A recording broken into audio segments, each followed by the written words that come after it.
In today's video, let's hear the tales of Fargoth's Ring and Fargoth's hiding place featured in the Elder Scrolls 3 Morrowind.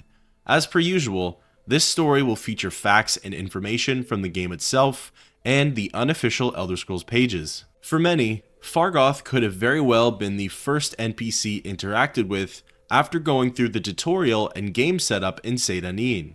These several quests involving him begin with happening upon an enchanted ring in a barrel in the Census and Excise courtyard. This is the game's way of introducing the player to magical items.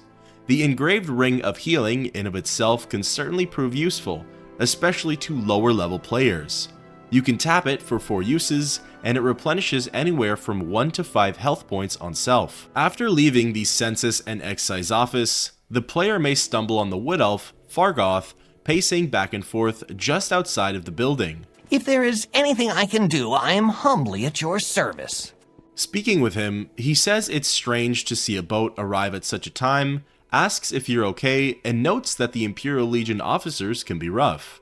He then finishes off by swearing that they took his ring. The player then has the option of inquiring about the missing jewelry piece. Upon doing so, Fargoth details that the guards likely took it, as every week or so they like to give him a hard time. He says it's an engraved ring of healing, exactly the same as the one the player had just obtained.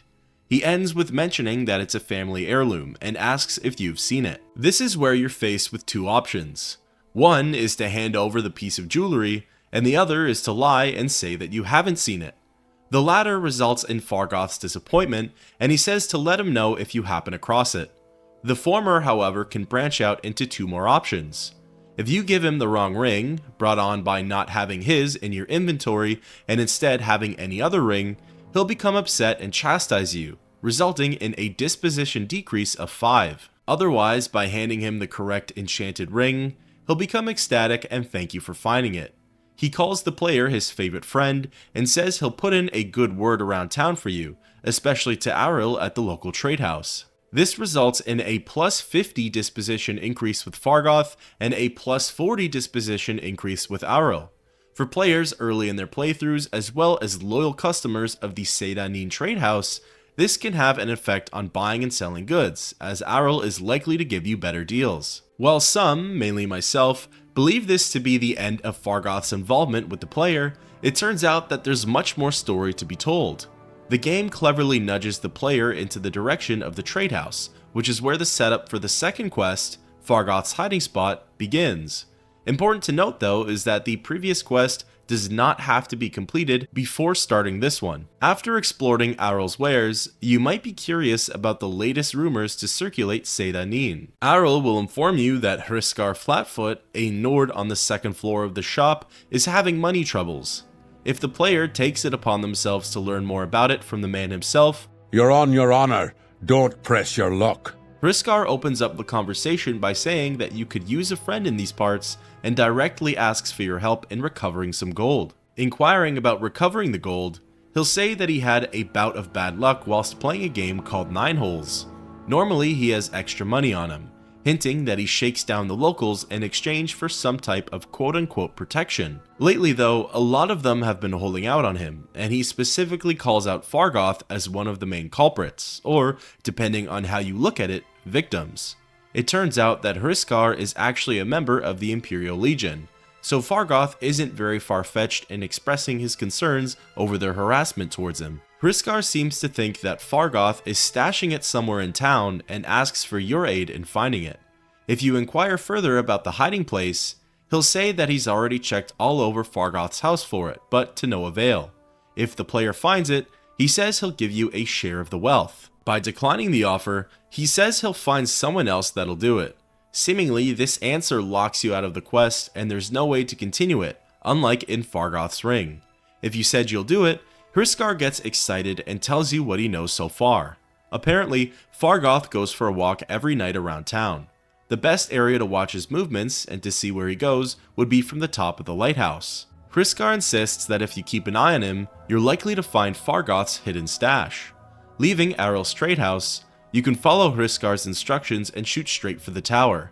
Entering inside, ascending all the way up, and then emerging out onto the upper level, the player has a view of the entire village. Waiting until nightfall, You look all over to see if Fargoth is on the prowl. Eventually, you may lay eyes on the wood elf wielding a torch sneaking around Seyda-Neen. Eyeing him for a bit and watching his every movement, he'll wander to various spots on the western side of town. He moves to one of the sea banks, then a tree, and then over to the small green swamp behind a couple of houses. At any point, the player can jump down and get in closer, as it seemingly doesn't affect Fargoth's movement. After spending some time in the swamp, hovering over a tree stump, he moves along and rounds the corner of the trade house. Upon closer inspection of the marsh, it turns out that the tree stump is actually hollowed out. Looking inside of it, it contains the engraved Ring of Healing, in which you could have originally given back to Fargoth.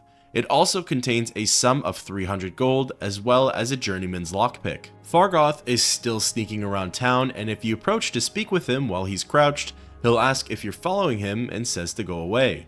Once he's done his nightly routine and is stood back up, he says that you're not interrupting anything important and asks if he can help you with anything.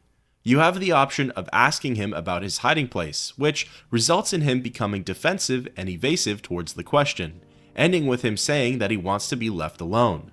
This prompts an automatic end to the conversation and also leads to a disposition decrease of 10 points, although it is kind of fun to watch him get flustered. Returning back to the trade house and reporting back to Hriskar, he opens up the conversation with asking if you found the hiding spot. Bringing up the topic, he's happy about the player's efforts and splits the gold into 2/3 for him and 1/3 for you. He also insists on letting you keep all of the items that were in there, so the engraved ring and the lockpick. Asking again about the hiding place, Hriskar says he's going to make Fargoth pay for holding out on him, but admits he finds it funny to mess with him. He states that he goes into Fargoth's house from time to time, takes an item, and places it in the barrel of the census and excise courtyard for new arrivals to find. Pretty much like how the player would have stumbled upon the engraved ring. And that's about as far as the quest lines involving Hriskar and Fargoth go. At any point, if you return to Fargoth after all is said and done, he'll open by saying that there's no point in robbing him as the Imperials have already taken everything. When asked about his hiding place, he'll say that he doesn't have one, at least not anymore. If you had declined Hriskar's offer, even by going to the lighthouse and waiting until nighttime, Fargoth won't skulk around the village and therefore never replenish his hiding spot. You can also choose to not go back to Hriskar with the loot, resulting in you keeping all of the gold. If you go back to him with less than 300 gold and tell him about the hiding spot, he'll be disappointed and ask if you're holding out on him, resulting in a disposition decrease of 10. If you've managed to kill Fargoth, Hriskar will reprimand you for your actions, claiming he was a good source of income, and then finishes off with saying he's going to act like he doesn't know you. Lastly, you still have the option to hand over the ring to Fargoth, even after completing Fargoth's hiding place, although it can't be retrieved via the tree stump after doing so. All in all, Fargoth's story goes beyond a simple shakedown and robbery. Although it is an excellent way for new players to get a sum of gold in the early game, it demonstrates how the Imperial Legion has corruption within it and that there's a fair share of power-hungry soldiers. It shows how they have oppressed and taken advantage of the citizens of Morrowind, and ultimately sheds light to an overarching story that lurks in the background of the game. Fargoth's story is one of the few that we actually get to hear about. There are countless other interactions between the Legion and Morrowind citizens that go far beyond robbery and thievery. Hriskar himself even says that he shakes down practically all of the citizens of Seyda-Neen in order to get some extra pocket change. It's outlanders like these that prove that the Nerevarine needs to come back to Morrowind sooner than later. An interesting last tidbit about the ring, according to the unofficial wiki, is that Fargoth's family heirloom was going to be included somewhere in the Shivering Isles DLC of Oblivion. Unfortunately, the idea in of itself was scrapped, but its ID can still be found within the game's files. Also, in the Census and Excise office, located in the room where the player initially finds the dagger, is a note directed to Hriskar Flatfoot from Ganseal. The note tells Hriskar not to forget about their wager, and that Ganseal wants the dagger to be sharpened by morning. Whether this wager is supposed to refer to the game of Nine Holes, or something to do with shaking down the citizens, is up to interpretation, although I believe it's the former. With that, thus ends the quests, Fargoth's Ring, and Fargoth's Hiding Place.